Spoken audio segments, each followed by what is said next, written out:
Welcome to musicmoveit.com, and today I want to talk about being a songwriter.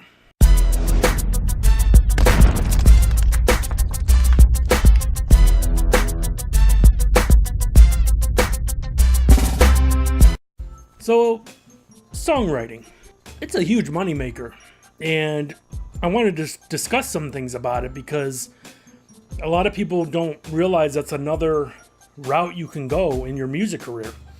You know, especially in like hip hop, either you're an artist or producer, and most hip hop artists write their own songs, things like that. In other genres, songwriting is pretty common, like writing for other artists. Some of the biggest hits weren't written by the artist, they were written by someone else, sometimes written by like 4 people. So I just want to talk about the business of it and how it's a big deal and it's common. Now, I know hip hop for years it's kind of been frowned upon if an artist doesn't write their own lyrics, because, you know, hip hop is all about boasting, and if you're the best lyricist, then you should be writing your own lyrics and things like that. But it's still commonplace. I mean, as we all know, Dre, I don't think I'm sure he's written his own lyrics at times, but for the most part, you know, Jay-Z's written for him. The DOC wrote most of, if not all, his lyrics and on The Chronic. Snoop wrote a lot for him. Eminem now writes his lyrics for him. So it's common for him. I know like Biggie used to write for Lil' Kim all the time. So even though it's frowned upon in hip hop, it still goes on. And me personally, I don't really see a big deal about it because it's all about performance. But I guess if you're writing from what you know and it's coming from your heart, then you should write your own lyrics. So maybe, I don't know, even co-writing in hip hop would be kind of decent instead of just straight up someone else writing your song. But in general, I see nothing wrong with it. Now, like I said, other genres, it's pretty commonplace to get other songwriters, and it's fine. Now, what I'm trying to get at is it's another career choice. If it's not working out for you as an artist or, you know, as a music producer, try songwriting. If you're good with the pen, you can make some money with it. You know, now there's different levels with it, of course.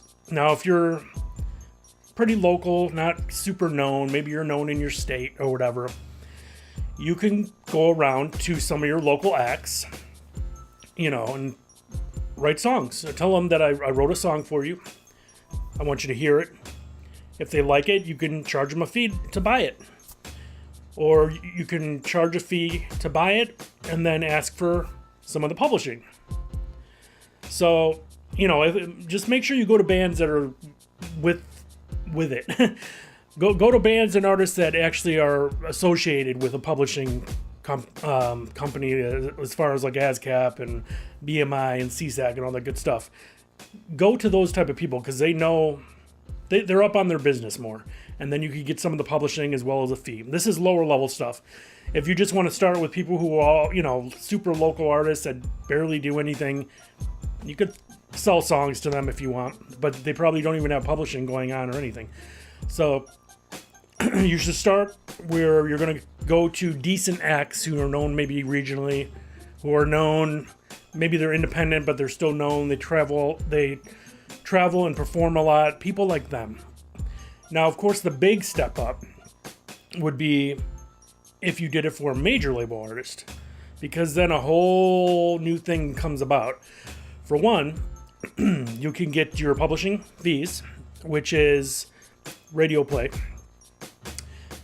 The label will also have to give you mechanical royalties, which I talked about before, and this is when every time an album is sold or downloaded, or a single is sold or downloaded, and they have to pay you per album that's sold. And it's a standard royalty rate. I think it's like 91 cents, maybe. It's governed, whatever it is. It's like a standard rate they have to pay you. And then, of course, there's sync rights, which is using the song in, say, you know, you wrote a song for Taylor Swift. Song goes big, you get your publishing from the radio off of it, you get albums sold, mechanical royalties, and then say that song by Taylor Swift that you helped write or something, or wrote all together, is used in a film. That's synchronization rights, and you get money off that. So a whole bunch of money could come to you if you got a hit song on your hands. So, of course, your best bet is to try to get at major label artists where you can make real money. There's different ways to go about that. I mean, of course, you could try to get a hold of their manager. It's very hard to get at a major artist, like a huge Beyonce type artist. It's hard to contact them just straight up. I mean, you might be able to get their manager, but of course there's tons of other artists who get regular radio play, who tour regularly, and they might get songs in commercials, and they might get songs on some reality show, and that's fine, because that could still bring in a lot of money. Also, I've talked about this as well, you can get signed to a publishing company, and you will write songs, and the publishing company will take the song, and they'll find artists to use it, to sing it, or to rap it, whatever. And then, of course, they get a split. They split the royalties that you get out of that. And there's a whole bunch of other things that go along with it. Sometimes if you get signed to a publishing company, they give you an advance. And then, of course, any future royalties go against that advance until it's paid off. So there's a bunch of stuff. It's all about how you negotiate your contract. But if you're good at writing songs, why not try to do it? And start somewhere where, there's a lot of artists out here that you can get to them through Twitter or Instagram. I know a lot of artists, either that have been known worldwide at one point and are still known, but they're just not super popular in the music scene as much, but they're still there and they still have their fans and they're accessible. You can get them. You could send them messages on Instagram and things like that to get a hold of them, or their managers. So, you could aim for the top, but it's going to be a hard, long road to get to somebody huge like these major top 10 Billboard artists. But you could get the mid-level artists. It's definitely possible to get songs. It's a lot of work, though. A lot of phone calls, a lot of emails. But if you have good songs, do it. You can even team up with a producer. Like Timbaland and Missy Elliott, for years, even now probably, they worked together. He would produce and she would write. And they did tons of songs with major artists like this. A whole bunch.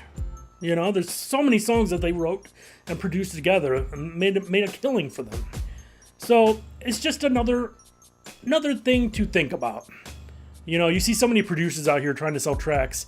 Think about trying to sell your lyrics, your song lyrics.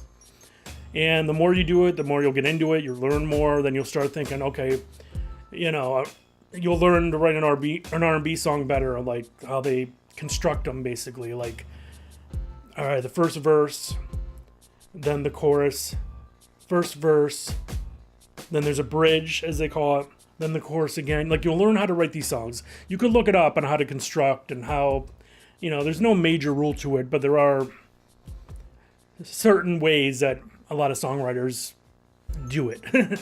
So, but man, it's just so many ways to make money that you just got to take advantage of. Figure out what you want to do. I feel like I was never a super songwriter. I mean, I wrote my own songs, but as far as writing for another artist, I don't know, it just wasn't in me. It's almost like how some people say, to do sales, it's got to be in you. If you're going to be a car salesman, it's just kind of in your blood to be able to sell. And for me, yes, I can write my own songs, but I don't feel comfortable writing for others. I don't know why. It's just how it is. Maybe it's just not in me to be a super songwriter writing for other groups and artists and things like that. So, of course, nothing's easy. And, it's not super simple. You'll probably get denied a lot at first. But if you could just get one song, just for a decent artist that still pulls in crowds, still sells records and things like that, you'll be pretty much set for a good start on more doors opening. That's a stepping stone to the next level. You'll meet more people and things like that. So if you choose songwriting, don't give up. A lot of phone calls, a lot of emails, a lot of rejection.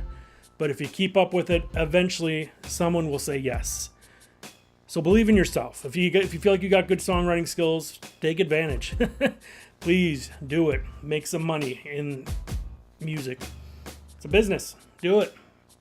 Hope you like this video. I know it's kind of short, but I just wanted to get that out there. Songwriting is important. Writing for others, it's common. Even for other hip-hop artists. If you don't feel comfortable doing it for other hip-hop artists, that's fine. Just, carry on. But I hope you like this video. If you did, give it a thumbs up. Subscribe if you haven't yet. Click the subscribe button. There's a bell next to it.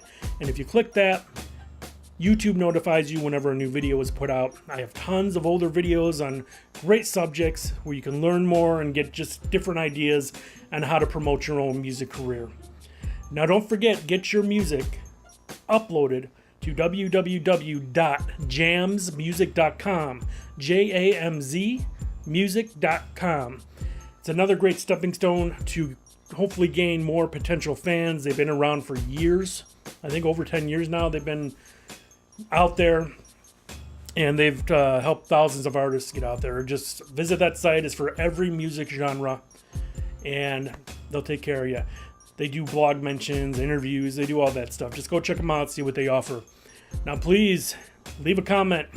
Give me some ideas of what you want to hear about next. I read all the comments. I try to get back to people. So do it. And I will see you next video.